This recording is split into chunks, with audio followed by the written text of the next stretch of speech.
উপস্থিত হযরত উলামায়ে কেরাম, সম্মানিত মুসল্লিয়ানে কেরাম, আল্লাহ তাআলার দরবারে অসংখ্য অগণিত শুকর ও সুজুদ যে রব্বুল আলামিন আমাদেরকে অত্যন্ত দয়া করে, মায়া করে, মহব্বত করে, ভালোবেসে পবিত্র শুক্রবার দিনে জুমার নামাজ আদায়ের জন্যে আল্লাহ তাআলা আমাদেরকে সহি সালামতে মসজিদে আসার বসার জন্য তৌফিক দান করেছেন। সেজন্য মহান স্রষ্টা রব্বুল আলামিনের দরবারে কালিমাতুশ শুকর আদায় করি, সকলেই বলি আলহামদুলিল্লাহ। আলোচনা করতেছিলাম দ্বীনের দাওয়াত সম্পর্কে, দ্বীনের দাওয়াতের পদ্ধতি সম্পর্কে। গত শুক্রবারে আলোচনা হয়েছিল আল্লাহ রাসূল সাল্লাল্লাহু আলাইহি ওয়াসাল্লাম কিভাবে মানুষদেরকে দাওয়াত দিতেন, তার পদ্ধতি কি। তো আলোচনা করতে গিয়ে বলা হয়েছিল আল্লাহ রাসূল সাল্লাল্লাহু আলাইহি ওয়াসাল্লাম প্রথমে মানুষদেরকে দাওয়াত দিলেন এবং মেহমানদারি করালেন। শেষ পর্যায়ে আল্লাহ রাসূল সাল্লাল্লাহু আলাইহি ওয়াসাল্লাম মেহমানদারির ব্যবস্থা করলেন এবং মেহমানদারির পূর্বে কিছু দাওয়াত দিলেন। কি দাওয়াত দিলেন? আল্লাহ রাসূল সাল্লাল্লাহু আলাইহি ওয়াসাল্লাম আল্লাহ তাআলার প্রশংসা করলেন, এরপর তার কাছে সাহায্য চাওয়া লাগবে, শুধু মাত্র আল্লাহর কাছেই সাহায্য চাওয়া লাগবে, আল্লাহর উপর ভরসা করা লাগবে, এ ব্যাপারে দাওয়াত দিলেন। এবং মানুষদেরকে দাওয়াত দিলেন যে তোমরা যেভাবে ঘুমন্ত অবস্থায় থাকো ঠিক তদ্রূপভাবে তোমরা একদিন সেই ঘুমন্ত অবস্থায় সেইভাবেই তোমরা একদিন মৃত্যুবরণ করা লাগবে। তিনি আরো বললেন, অবশ্যই তোমাদের কৃতকর্মের হিসাব নিকাশ নেওয়া হবে। তিনি আরো বললেন, ওয়া ইন্নামাল জান্নাতা আবাদান ওয়ান নার আবাদা। এরপর আল্লাহ রাসূল সাল্লাল্লাহু আলাইহি ওয়াসাল্লাম বললেন, ওয়া ইন্নামাল জান্নাতা আবাদান, যারা নেকের কাজ করবে, আল্লাহর উপর বিশ্বাস স্থাপন করবে, নেকের কাজ করবে, কোরআন অনুযায়ী জীবন যাপন করবে, হাদিস অনুযায়ী যাদের জিন্দেগি বাঁচন করবে, আল্লাহ রাব্বুল আলামিন তাদের জন্য সুসংবাদ দান করেছেন, তাদেরকে জান্নাত দান করবেন। কোরআনের মধ্যে অসংখ্য আয়াত রয়েছে সেই জান্নাত সম্পর্কে। আল্লাহর নবী বলেন, ওয়া ইন্নামাল জান্নাতা আবাদান, নিশ্চয়ই জান্নাত সত্য এবং সেই জান্নাতের মধ্যে কতদিন থাকবে। কোরআনের মধ্যে আল্লাহ পাক বলেন, লা ইয়ামুতু ফিহা আবাদা, সেখানে সে মরবে না, চিরদিন থাকবে। খালিদিনা ফিহা আবাদা, সেখানে ওই জান্নাতের মধ্যে মানুষগুলি প্রবেশ করার পরে আর কোনোদিন তাদেরকে সেই জান্নাত থেকে বাহির করা হবে না। ওয়ান্নারা আবাদা, যারা ঈমান আনবে না, যাদের ঈমান নেই, তারা চিরস্থায়ী জাহান্নামের মধ্যে প্রবেশ করবে। আর যারা ঈমান এনেছে কিন্তু নেক কাজ বেশি করতে পারে নাই, দুনিয়াতে যেমন জেল কাটার পর জেলের নির্ধারিত সময় শেষ হয়ে যাইলে এরপর সে জেল থেকে যেমন বাহির হইতে পারে, ঠিক তদ্রূপভাবে ঈমান আনার পরে যদি কোনো মানুষ আমলের ঘাটতি থাকে, আমলের কমতি থাকে, সে জাহান্নামের আগুন ভোগ করার পরে তার ওই নির্দিষ্ট সময় আযাব ভোগ করার পরে সে জাহান্নাম থেকে বাহির হইবে। কিন্তু আল্লাহর নবী বলেন, ওয়ান্নার আবাদা, যারা দাওয়াত দেওয়ার পরেও ঈমান গ্রহণ করে না, যারা আল্লাহর নবীর উপর ঈমান আনে না, আল্লাহর উপর ঈমান আনে না, আল্লাহর নবী বলে এরা চিরস্থায়ী জাহান্নামে, চিরদিন জাহান্নামে থাকবে। তাহলে কি বুঝলাম? যে দাওয়াতের একটা পদ্ধতি হলো দাওয়াতের পরে মানুষদেরকে মেহমানদারি করানো। জামানার মুজাদ্দিদ সুফি মুফতি আযান গাছী রহমাতুল্লাহ আলাইহি সেই নবী করিম সাল্লাল্লাহু আলাইহি ওয়াসাল্লামের সেই শিখানো পদ্ধতি এখন আমাদের সারা বাংলাদেশের মধ্যে আমাদের যে উর্সিকুল হয়, যেই মজলিস হয়, সেই মজলিসের মধ্যে কোনো মজলিসে ইন্ডিয়ার, বিশেষ করে ইন্ডিয়ার অনেক মজলিস হয়, মজলিস শুরু হয়, খাবার দাবার শুরু হয়। অনেক জায়গায় মজলিস শুরু হয়ে গেছে, খাবারও শুরু হয়ে গেছে, কারণ হাজার হাজার মানুষ। মজলিসের পরে খাবার দিলে সব খাবার খাওয়ায় শেষ করা যাবে না, এই জন্য মজলিস শুরু করার পরে খাওয়ানো শুরু হয়। তো আল্লাহ রাসূল সাল্লাল্লাহু আলাইহি ওয়াসাল্লাম সেই পদ্ধতি, যেই পদ্ধতি অবলম্বন করে তিনি সর্বপ্রথম মানুষদেরকে দাওয়াত দিয়েছিলেন, জামানার মুজাদ্দিদ সুফি মুফতি আজম গাছী রহমতুল্লাহ আলাইহি সেই কোরআন এবং হাদিসের দেখানো সেই পদ্ধতি, রাসূল আকরাম সাল্লাল্লাহু আলাইহি ওয়াসাল্লামের সেই পদ্ধতি নিয়েই সুফি মুফতি আজম গাছী রহমতুল্লাহ আলাইহি হাক্কানি আঞ্জুমান প্রতিষ্ঠা করে যত উর্সিকুল হয়, এই অধিকাংশ উর্সিকুলের মাধ্যমে, যেই উর্সিকুলের মধ্যে বয়ান করা হয়, উর্সিকুল করা হয়, এই উর্সিকুলের মধ্যে তবারকের ব্যবস্থা থাকে।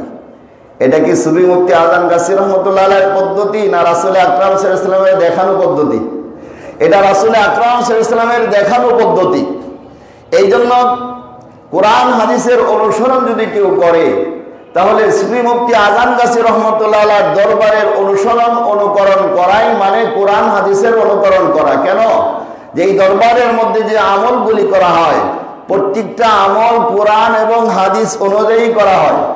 এই ঘটনা আমিও জানতাম না, কিন্তু দাওয়াতের পদ্ধতি জানতে যাইয়া যখন কোরআন হাদিস রিসার্চ করলাম, তখন দেখলাম যে রাসূলের পদ্ধতি ছিল দাওয়াত দেওয়ার আগে পরে তিনি মেহমানদারির ব্যবস্থা করতেন। সুবহানাল্লাহ। আল্লাহর নবী বিশ্ব নবী যখন দাওয়াত দিলেন, দাওয়াত দেওয়ার পরে যখন আবু তালেব সেখানে বসা ছিল, আল্লাহর নবীর চাচা আবু তালেব দাওয়াত দেওয়ার পরে আল্লাহর নবীকে বললেন, হে মুহাম্মদ, তুমি যা বলেছো সত্য বলেছো, জোরে বলেন সুবহানাল্লাহ। তুমি যা বলেছো সত্য বলেছো, সুতরাং আমি তোমার ধর্মে পতিত হয়ে গেলাম। মুহাম্মদ, আমি তোমার সঙ্গে আছি, চিন্তা করো না। তুমি যত বড় দাওয়াত দাও, আমি তোমার সঙ্গে আছি। আমি থাকতে তোমাকে কেউ ক্ষতি করতে পারবে না। এইভাবে যখন আবু তালিব যখন আল্লাহ রাসূলকে সাহস দিতেছিলেন এবং বললেন, ভাতিজা চিন্তা করো না, আমি তোমার সঙ্গে আছি, আমি তোমার দিন গ্রহণ করেছি, আমি থাকতে তোমাকে কেউ ক্ষতি করতে পারবে না। আবু লাহাব সেই জায়গায় উপস্থিত ছিলেন। আবু লাহাব বলে, ভাই, আবু লাহাব আল্লাহর নবীর আপন চাচা ছিলেন। কি ছিলেন? আপন চাচা ছিলেন। আবু লাহাব বলে, হে আবু তালেব, তুমি এটা কি করলা? মুহাম্মদের ধর্ম গ্রহণ করলা এবং মুহাম্মদের পক্ষে চলে গেলা। আমি এখান থেকেই গোত্রের লোকদেরকে নিয়ে মুহাম্মদের বিরোধিতায় লেগে যাব এবং মুহাম্মদকে আমরা যেভাবেই হোক তাকে সেই দিনের দাওয়াত থেকে বঞ্চিত করে, তাকে বাধা দিয়ে তার দিনের দাওয়াতকে স্থগিত করে দেব। আবু তালেব বলে, না, কোনোভাবেই সম্ভব না, আমি মুহাম্মদের সঙ্গে আছি।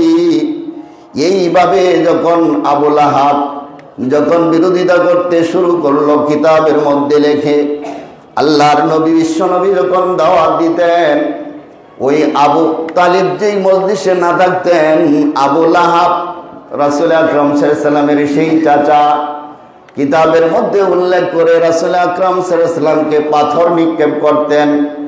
এমনকি এমন জোরে পাথর নিক্ষেপ করতেন, রাসূল আকরাম সাল্লাল্লাহু আলাইহি ওয়াসাল্লামের মাথা দেহ থেকে রক্ত প্রবাহিত হইত।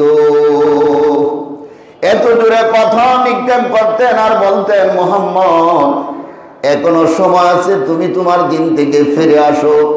তোমার কত বড় সাহস যে আমাদের বাপ দাদারা যা করেছে তুমি তার বিরোধিতা করতেছো।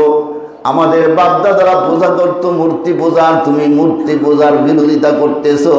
কোনোভাবেই বাপ দাদার এই বিরোধিতা আমি মেনে নিতে পারি না। আবু লাহাব কি করতো? বিরোধিতা করতো। এই জন্য কিতাবের মধ্যে লেখে আল্লাহর নবী রাসূল আকরাম সাল্লাল্লাহু আলাইহি ওয়াসাল্লাম যখন দ্বীনের দাওয়াত দিলেন, আবু লাহাব তখন বলতে শুরু করলেন, তাব্বাল্লাক ইয়া মুহাম্মদ, হে মুহাম্মদ, তুমি ধ্বংস হও। তুমি কি এজন্য আমাদেরকে একত্রিত করেছো? তোমার প্রভুর দাওয়াত দেওয়ার জন্য তুমি ধ্বংস হও। আল্লাহ তাআলা রাসূল আকরাম সাল্লাল্লাহু আলাইহি ওয়াসাল্লামকে অভয়বাণী শুনিয়ে দিলেন, মুহাম্মদ, আপনি কোনো চিন্তা করবেন না, বরং সেই আবু লাহাব ধ্বংস হয়ে যাবে। কি হবে? আবু লাহাব ধ্বংস হয়ে যাবেন। কিতাবের মধ্যে উল্লেখ করে যে ব্যক্তি দ্বীনের দাওয়াতকে বাধা দিতে চায়, যারা দ্বীনের মিশনকে যারা বাধা দিতে চায়, এই ঘটনা থেকে স্পষ্ট প্রমাণ হয় যারা দ্বীনের দাওয়াতের বিরোধিতা করে, যারা দ্বীনের দাওয়াতকে প্রতিবন্ধকতা সৃষ্টি করে, যারা দ্বীনের দাওয়াতের মিশনকে খাটো করতে চায়, বন্ধ করতে চায়, দুনিয়া থেকে তারাই বন্ধ হয়ে যাবে, দ্বীনের মিশন বন্ধ হবে না। কথা বলেন ঠিক ঠিক? যারা দ্বীনের মিশনকে বাধা দিত, যারা মাহফিল বন্ধ করে দিত, দেখা যায় আজকে তাদের অস্তিত্ব নাই, কিন্তু সেই দ্বীনের মিশন, দ্বীনের দাওয়াত ঠিকই চলতেছে, কিন্তু তাদের মিশন বন্ধ হয়ে গেছে। আবু লাহাব দ্বীনের মিশনকে বন্ধ করতে চেয়েছিল।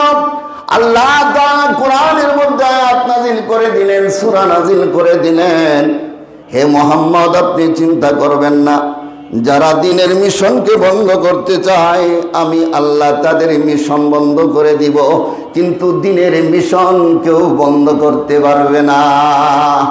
আল্লাহ তাআলা কোরআনের মধ্যে সূরা নাযিল করে দিলেন, তাব্বাত ইয়াদা আবি লাহাবি ওয়া তাব।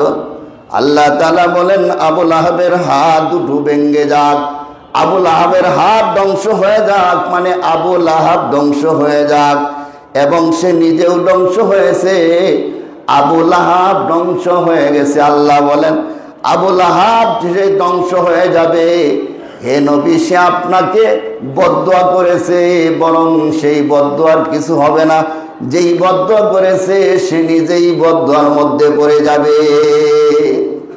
এখান থেকে আরেকটা মাসালা হলো, যে দোষী নয় তাকে যদি অনার্থক দোষী বানায়া বিপদে কেউ ফেলতে চায়, তাহলে যে দোষী বানায়া বিপদে ফেলতে চাইবে সে নিজেই দোষীতে পড়ে যাবে, সে নিজেই কি করে যাবে? বিপদের মধ্যে পড়ে যাবে। এই জন্য আবু লাহাব চেষ্টা করেছিল মুহাম্মদ সাল্লাল্লাহু আলাইহি ওয়াসাল্লামকে কি করার জন্য? বিপদে ফেলার জন্য, কিন্তু আবু লাহাব মুহাম্মদ সাল্লাল্লাহু আলাইহি ওয়াসাল্লামকে বিপদে ফেলতে পারে নাই, বরং সে নিজেই বিপদের মধ্যে পড়ে গেল। সুবহানাল্লাহ। এই জন্য কারো বিরোধিতা করতে নাই, পারলে মানুষের উপকার করো, যদি না পারো কমপক্ষে মানুষের কি করিও না? ক্ষতি করিও না। এরপরে শুধু সেটাই ক্ষান্ত নয়, আবু লাহাব বদরের যুদ্ধের কয়েকদিন পরে তার শরীরের মধ্যে একটা ফোঁড়া হইল। কি হইল? একটা ফোঁড়া হইল। এই ফোঁড়ার এত বিষ বেদনা শুরু হয়ে গেল, এবং ওই ফোঁড়া থেকে তো দুর্গন্ধ শুরু হয়ে গেল। যেই আবু লাহাব বলেছিল, মুহাম্মদ তুমি আমাকে ভয় দেখাও, আমার সন্তানের অভাব নাই, আমার ধন সম্পত্তির অভাব নাই, যদি আল্লাহকে কিছু ঘুষ দেওয়া লাগে আমি আল্লাহর কাছে টাকা পয়সা দিয়া বিনিময় দিয়া আমি আল্লাহর কাছ থেকে পার হয়ে যাব। আল্লাহ তাআলা বলেন, আবু লাহাব তোমার এই অর্থ সম্পদ কাজে লাগবে না। আল্লাহ তাআলা বলেন, মা আগনা আনহু মালুহু ওয়া মা কাসাব। ওর কাজে আসেনি, আবু লাহাবের সম্পদ কোনো কাজে আসেনি। আসেনি? মা আগনা আনহু মালুহু। আল্লাহ তাআলা বলেন মা আগনা, কোনো কাজে আসবে না, আনহু মালুহু, তাহার মাল, তার অধিপতি, তার সম্পদ সম্পত্তি কিছুই কাজে আসবে না। হাসরের ময়দানে আল্লাহ পাক যেদিন বিচারের পরে আবু লাহাবকে জাহান্নামের মধ্যে প্রবেশ করাবে, সেদিন সন্তান কাজে আসবে না, ছেলেও কাজে আসবে না, মেয়েও কাজে আসবে না, আপনার দুনিয়াতে অর্থ সম্পদ কামাই করেছেন কাজে আসবে না। ইয়াউমা লা ইয়ানফাউ মালু ওয়ালা বানুন ইল্লা মান আতাল্লাহি বিকলবিন সালিম। আল্লাহ বলেন, ইয়াউমা ইয়ানফাউ মালু ওয়ালা বানুন, ওই হাসরের ময়দানে তোমার অর্থ সম্পদ, তোমার ছেলে মেয়ে আত্মীয় স্বজন কেউ তোমার কাজে আসবে না। শুধু কাজে আসবে হলো তুমি যদি তোমার অন্তরটাকে পরিশুদ্ধ করে যাইতে পারো, ওই কলবে সালিম তোমাকে পরিত্রাণ দিয়ে দিবে। কলবে সালিম তোমাকে জাহান্নাম থেকে মুক্ত করে তোমাকে জান্নাতের রাস্তা দেখে দিবে, জান্নাত পর্যন্ত তোমাকে পৌঁছে যাবে। এই জন্য কলবে সালিম অন্তরকে পরিশুদ্ধ করতে হলে একজন আল্লাহর ওলির কাছে যাওয়া লাগবে। একজন ওলির কাছে যাইয়া আপনার আমার এই সেই অন্তরটাকে পরিশুদ্ধ করা লাগবে। কথা বলেন ঠিক নেই? নিজে নিজে পরিশুদ্ধ হওয়া যায় না। আপনি জামাটা কালো হয়ে গেছে, ময়লা হয়ে গেছে, এই জামাটা যদি পরিষ্কার করতে চান তাহলে হয়তো সাবান বা হুইল হারফেক্সেল লাগবে, কিন্তু সাবান এক জায়গায় রাখলেন আর জামাটা এক জায়গায় রাখলেন, পরিষ্কার হবে? 1 বছরে পরিষ্কার হবে? কোনোদিন পরিষ্কার হওয়ার সম্ভাবনা নাই।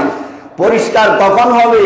দ্বিতীয় আরেকজন ব্যক্তি যখন এসে এই জামার মধ্যে সাবান লাগাবে, লাগায় কাঁচা দেওয়ার পরে, সেই দৌত করার পরে আপনার জামাটা সুন্দর হয়ে যাবে, পরিষ্কার হয়ে যাবে। ঠিক তদ্রূপ ভাবে একা একা নিজেকে পরিশুদ্ধ করা যায় না, একা একা কি করা যায় না? নিজে নিজে আল্লাহর ওলি হওয়া যায় না, একজন ওলির মাথা হাতে যাইতে হয়। এই জন্য যে কথা বলতেছিলাম, আল্লাহ তাআলা বলেন, আবু লাহাব বলে আল্লাহকে কিছু বিনিময় দিয়া সে পরিত্রাণ পেয়ে যাবে। আল্লাহ বলে, মা আগনা আনহু মালুহু ওয়া মা কাসাব। হে আবু লাহাব, তোমার অর্থ সম্পদ, টাকা পয়সা, সন্তান সন্ততি কিছুই কাজে লাগবে না। তোমার সন্তানাদি তোমাকে রক্ষা করতে পারবে না। সায়াসলা নারান যাতা লাহাবি ওয়া ইমরাতুহু হাম্মালাতাল হাতাব। সায়াসলা নারান যাতা লাহাব, শীঘ্রই লেলিহান আগুনে পতিত হবে। সায়াসলা, অচিরেই তোমাকে পতিত করা হবে। কোথায়? নারান, কয় আগুনের মধ্যে। আগুনটা কেমন হবে? যাতা লাহাব, কয় খুবই একদম লেলিহান আগুন, খুব ভয়ঙ্কর আগুনে তোমাকে পতিত করা হবে। ওমরাতুহু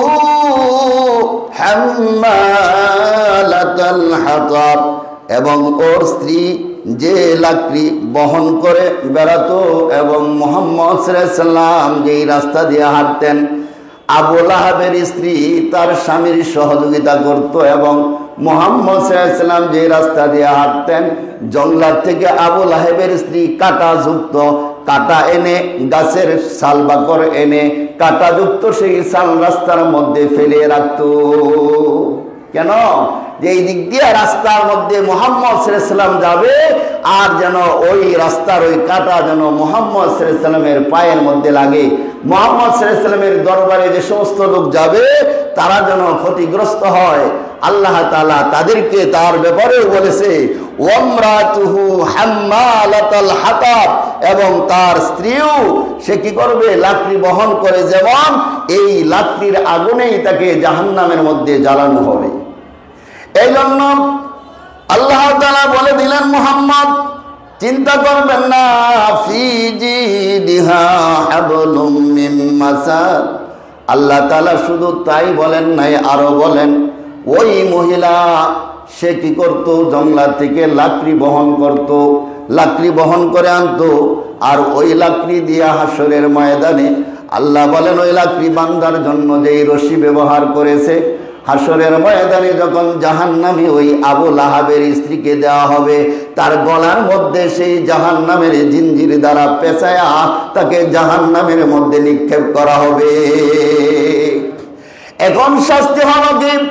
আল্লাহ তাআলা নবীকে বলে দিলেন, নবী আমার, যারা দ্বীনের বিরোধিতা করে শুধু তারা বেইজ্জতি হবে না, লাঞ্ছিত হবে না, দুনিয়ার মধ্যে কঠিন লাঞ্ছিত হবে, পরপরেও যাইয়া কঠিন লাঞ্ছিত হবে। আবু লাহাব দ্বীনের সেই মিশনকে বন্ধ করতে চায়, কিন্তু বন্ধ করতে পারে নাই। কিতাবের মধ্যে লেখে, আবু লাহাব বদরের যুদ্ধে যাওয়ার পরে, বদরের যুদ্ধের কয়েকদিন পরে তার শরীরের মধ্যে একটা ফোঁড়া শুরু হলো। ছোট্ট একটা ফোঁড়া শুরু হলো প্রথমে, এটা আস্তে আস্তে বড় হতে শুরু করলো, আর বিষ বেদনায় আবু লাহাব ঘরের মধ্যে থাকতে পারে না, দুর্গন্ধে মানুষগুলি থাকতে পারে না। এবার আবু লাহাবের সকল ছেলেরা মিলা আবু লাহাবকে ঘর থেকে বাহির কইরা বাহির করে দিয়েছে। হ্যাঁ, গর্ব করছিল কি, আমার সন্তান আছে অনেকগুলি। এবার কি করা হলো? আপন সন্তানেরা আবুল আহাবকে ঘর থেকে বাহির কইরা বাহিরে রাইখা দিছে। রোদ আর বৃষ্টি নাই, ঘরে আনে না, কারণ দুর্গন্ধে টিকা যায় না। আবুল আহাব ওই বাহিরের মধ্যে রৌদ্রে আর বৃষ্টিতে কয়েকদিন থাকার পর, কষ্ট করার পর সেই ওই অবস্থায় সে ওখানে মারা গেছে। সন্তানেরা ঘরের মধ্যে পর্যন্ত আনে নাই। কার গর্ব করো, কার অহংকার করো? আমার এত টাকা, আমার এত পয়সা, আমার এত ক্ষমতা, আমার এত জনবল, আমার এত জনবল কোথায় যায়? জনবল বিনিশ হয়ে যায়। আল্লাহ পাক সেই জনবলকে মুহূর্তের মধ্যে বিনিশ করে দিতে পারে, ফিনিশ করে দিতে পারে। এই ক্ষমতা আমার আল্লাহর আছে না নাই? সব ক্ষমতার বল বিনিশ হয়ে যায়, অল্প সময়ে সেই জনবল চলে যায়। আবুল আহাব সন্তানের সেই অহংকার করেছিল, টাকা পয়সার গর্ব করেছিল। আল্লাহ পাক দেখিয়ে দিলেন, দেখো যেই আবুল আহাব সেই সন্তানের গর্ব করেছিল, টাকা পয়সার গর্ব করেছিল, অর্থ সম্পদের গর্ব করেছিল, বিল্ডিং এর গর্ব করেছিল, আজ সেই নিজের বিল্ডিং থেকে তাকে বাহির করে নিজের সন্তানেরা বাহিরে রেখে দিছে। মৃত্যুর সময় তার সন্তান কাছে যায় নাই, মৃত্যুর সময় তার স্ত্রী কাছে যায় নাই, মৃত্যুর সময় একটা লোকও তার কাছে যায় নাই, মরণের সময় একটু পানি দেব তাও কেউ কাছে যায় নাই। আবুল আহাব এই অবস্থায় সেখানে মৃত্যুবরণ করেছে। কোথায়? ঘরে না বাইরে?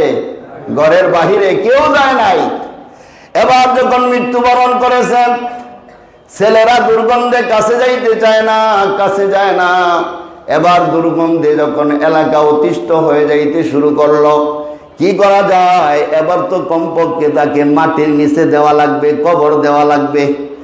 এবার কবর দিবে কিভাবে? ছেলেরা কাছে যায় না। ছেলেরা কয়, আমাদের টাকা পয়সার তো অভাব নাই, একটা কামলা লও, বদলা লও। আমাদের দেশে কামলা কয়, বদলা কয়, তাই না? কামলা লও, বদলা লও, লেবার লও, লেবার যে একটা গর্ত খনন করো। এবার যখন লেবার আনছে, লেবারে কয়, তোমার আব্বাকে গোসল দেওয়ানো সম্ভব না, কাপড় পরানো সম্ভব না, কাছে যাওয়া যায় না, আমাদের দ্বারা সম্ভব না। কয়, যেমনে পারো এমনে করো। কি কয়?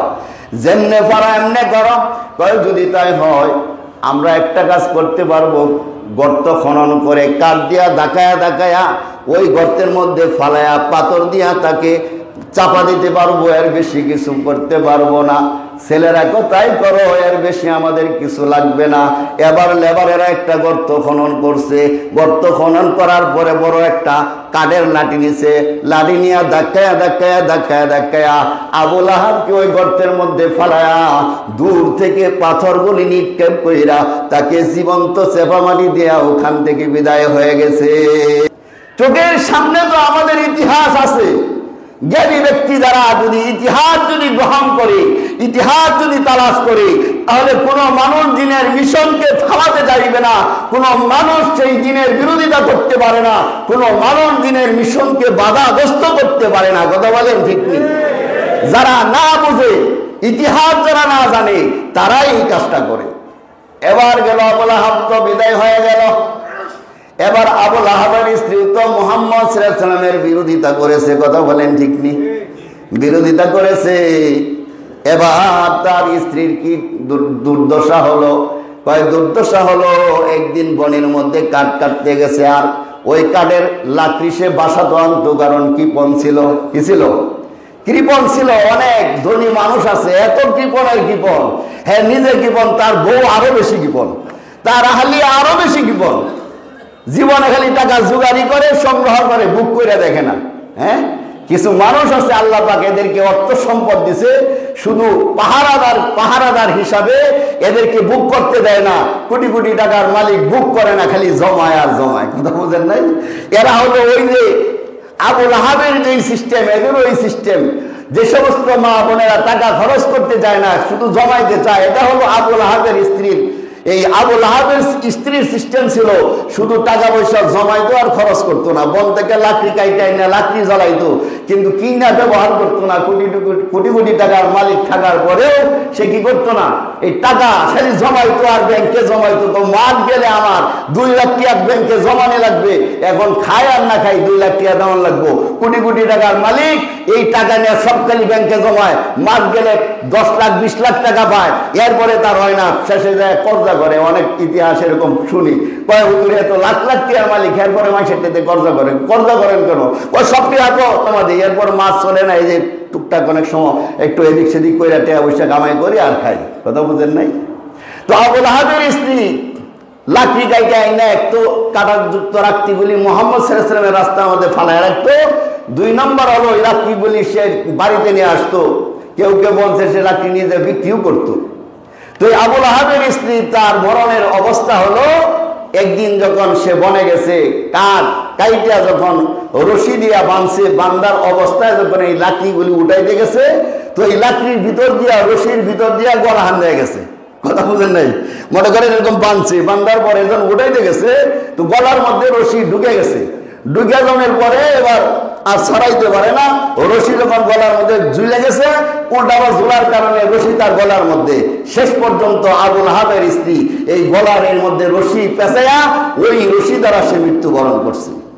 আল্লাহ পাক দেখা দিছে যে যারা এই নবীর বিরোধিতা করেছে, সে মহিলা হোক আর পুরুষ হোক, যারা এই দিনের বিরোধিতা করবে, সে মুসলিম হোক আর অমুসলিম হোক, সে নারী হোক আর পুরুষ হোক, তার পরিণতি ভালো হবে না, তার পরিণতি হবে বড়ই ভয়ঙ্কর। এই জন্য দিনের মিশন সাহায্য করা উচিত, দিনের কিভাবে প্রসার করা যায় সেই সহযোগিতা করা উচিত, কিন্তু বন্ধ করা এটা কোনো মুসলমানের কাজ হতে পারে না। কথা বলেন ঠিক নেই? আর সেই দিনের মিশন চালু করার জন্য জামানার মুজাদ্দেদ সুফি মুফতি আজম গাছী রহমতুল্লাহ আলাইহি নিজের অর্থ সম্পদ সব কিছু বিসর্জন দিয়ে সুফি মুফতি আজম গাছী রহমতুল্লাহ আলাইহি সেই বাগমারিতে আপনার হাক্কানি আঞ্জুমান প্রতিষ্ঠা করে, আর সেই নবীর পদ্ধতি, সেই নবীর দেখানো পদ্ধতিতে, সেই নবীর পদ্ধতি অনুসারে সেই দরবারের মধ্যে এখনো তবারকের ব্যবস্থা হয় আর মানুষদেরকে বয়ানের ব্যবস্থা করা হয়। সুবহানাল্লাহ বিহামদি। সেই নবীর পদ্ধতি অনুযায়ী সেই দরবার চলতেছে। আজকে শুক্রবার, আজকে থেকে ওখানে বয়ান শুরু হয়ে গেছে। এই জন্য আমাদের দরবার থেকে, বাংলাদেশ থেকে যেহেতু একটু সমস্যা হয়েছে, এবার অনেক বাংলাদেশি বাইরে যেতে পারে নাই, তো এই জন্য সিস্টেম করা হয়েছে আমাদের ওয়ারি হাক্কানি অফিসের মধ্যে সকাল 10টা থেকে আপনার এই বয়ানগুলি লাইভে দেখানো হবে। আমরা যাদের সময় আছে আমরা ওখানে দেখতে পারবো, বা মোবাইলের মাধ্যমেও আপনারা দেখতে পারবেন। এরপরে রাত্র মাগরিবের পর থেকে আবার বয়ান শুরু হবে, আসার পর পর্যন্ত আমরা লাইভে দেখতে পারবো। আমাদের যাদের সুযোগ আছে আমরা ইনশাল্লাহ ওখানে যায় দেখব। তো মূল কথা যেটা বলতেছিলাম, সুফি মুফতি আজম গাছী রহমতুল্লাহ আলাইহি যে মিশন, সেই মিশন হলো রাসূল আকরাম সাল্লাল্লাহু আলাইহি ওয়াসাল্লামের দেখানো পদ্ধতি মিশন। জোরে বলেন সুবহানাল্লাহ। এই জন্য রাসূল সাল্লাল্লাহু আলাইহি ওয়াসাল্লাম আগে খাবারের ব্যবস্থা করছে, তারপর দাওয়াত দিছে। সুফি মুফতি আজম গাছী রহমতুল্লাহ আলাইহির দরবারের মধ্যে যত উর্সিকুল হয়, সেই উর্সিকুলের মধ্যে তবারকের ব্যবস্থা করা হয়, বয়ান করা হয়, তাদেরকে দিনের বুঝ দেওয়া হয়। আজম গাছীর শুধু আজম গাছীর কিসসা কই নাকি কোরআন হাদিসের বয়ান করা হয়? কোরআন হাদিসের বয়ান করা হয়। মূল উদ্দেশ্য সুফি মুফতি আজম গাছী রহমতুল্লাহ আলাইহির জীবনী বর্ণনা করা নয়। মূল উদ্দেশ্য হলো তিনি কেমন লোক ছিলেন, আর তিনি কোন বংশীয় লোক ছিলেন, তিনি কেমন দাওয়াত দিতেন, সেই দাওয়াতটা যেন আমরা গ্রহণ করতে পারি। এই জন্য বলা হয়, মূলত আলোচনা করা হয় 4টে বিষয়ের উপর: 5 ওয়াক্ত নামাজ বিনা কাজা, ওজিফা বিনা কাজা, হালাল রুজি, সাধ্যমতো তাকওয়ার বয়ান করা হয়। এই বয়ানের পরে তবারকের ব্যবস্থা করা হয়। তাহলে বোঝা গেল সুফি মুফতি আজম গাছী রহমতুল্লাহ আলাইহি এই দরবারের মধ্যে যেই কাজগুলি হয়, এই সব কাজগুলি কোরআন এবং হাদিসের এবং সুন্নাত মোতাবেক হয়। এক সময় চিন্তা করতাম, আজু ভাই বলতো হাক্কানি বয়ান করা লাগবে। আমি তো বড় পেরেশানির মধ্যে পড়ে গেছি, আর এত বয়ান হাক্কানি বয়ান এত কই পাবো? রবিবারে বয়ান করা লাগে, উরসিকুলে বয়ান করা লাগে, আবার শুক্রবারে বয়ান করা লাগে। এই প্রতিদিনই এই শুক্রবারে এত হাক্কানি বয়ান কই পাবো? খুব পেরেশানির মধ্যে ছিলাম। কিন্তু যত কোরআন হাদিসের মধ্যে যত ঢুকতে শুরু করলাম, আর বিশেষ করে একটা শুকরিয়া জানাই, আমাদের এই মসজিদের নাইবে মুতাল্লি বিশেষ করে আমাকে অনেক কিতাবাদি কিনে দিছে।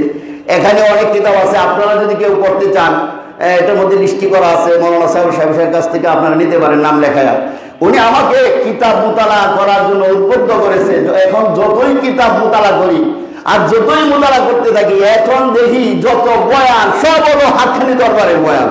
যত কোরআন হাদিসের যত আয়াত আছে, প্রত্যেকটা কোরআন হাদিসের আয়াতের সাথে সুফি মুফতি আজম গাছী রহমতুল্লাহ আলাইহি এই দরবারের আমলের সাথে মিল রয়েছে।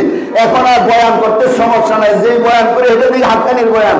এই যেই বয়ান করা হয় কোরআনের যে আয়াত আর যে হাদিস পড়ি দেখি সুফি মুফতি আজম গাছী রহমতুল্লাহ আলাইহির দরবারের সাথে মিল আছে।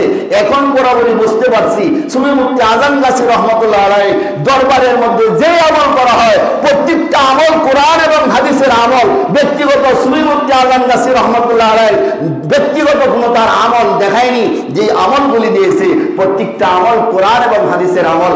আল্লাহ তাআলা আমাদের সবাইকে সুফি মুফতি আজম গাছী রহমতুল্লাহ আলাইহি আমাদের যে কোরআন এবং হাদিসের আমলগুলি দিয়েছে সেই আমলগুলি যেন আমল করতে পারি, আল্লাহ তাআলা আমাদের সবাইকে তৌফিক দান করেন। ওয়া আখিরু দাওয়ানা আলহামদুলিল্লাহি রাব্বিল আলামিন। যারা সুন্নাত